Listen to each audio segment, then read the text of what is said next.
Hello everyone, हम बात कर रहे थे कैंप साइकिल के बारे में और हम उसका नाइट वाला पार्ट डिस्कस करने वाले हैं कि जब नाइट में CO2 फिक्सेशन होता है तो वो कैसे होता है। क्योंकि नाइट में CO2 फिक्सेशन हो रहा है और इसको डार्क एसिडिफिकेशन भी कहा जाता है।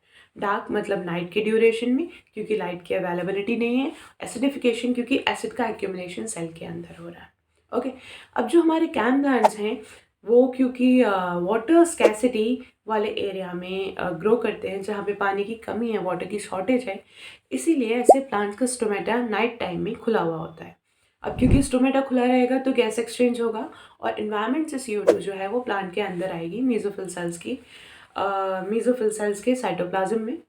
साइटोप्लाज्म में वहाँ पे क्या होगा, पहले से प्रेजेंट वाटर उसके साथ रिएक्ट करेगा और HCO3 बना लेगा।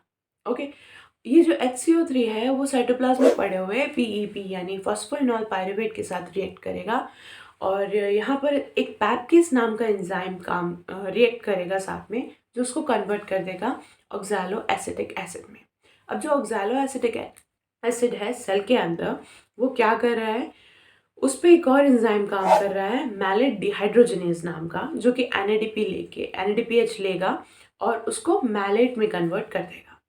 अब हमें यहाँ ध्यान देना है कि जो मैलेट है वो भी सेल के अंदर एक्यूमुलेट होता जा रहा है, लेकिन अगर मैलेट का एक्यूमुलेशन यानी मैलेट का कंसंट्रेशन सेल के अंदर हाई हो गया तो जो पैपकेस एंजाइम था वो एक्ट करना बंद कर देगा, क्योंकि मैलेट जो है वो पैपकेस का इनहिबिटर है।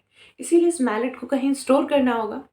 तो इन प्लांट्स में जो सेल में वैक्यूल होता है उनका साइज बड़ा होता है।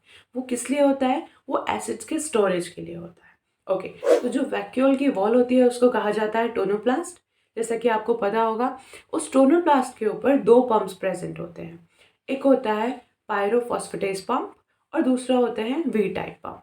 ये दोनों ही ATP डिपेंडेंट मैनर में मैलेट को वैक्यूल के बाहर से यानी साइटोप्लाज्म से वैक्यूल के अंदर ट्रांसफर कर देंगे, जहां पर ये मैलिक एसिड के फॉर्म में स्टोर हो जाएगा। ये पूरा जो साइकिल चल रहा है ये नाइट टाइम का साइकिल चल रहा है।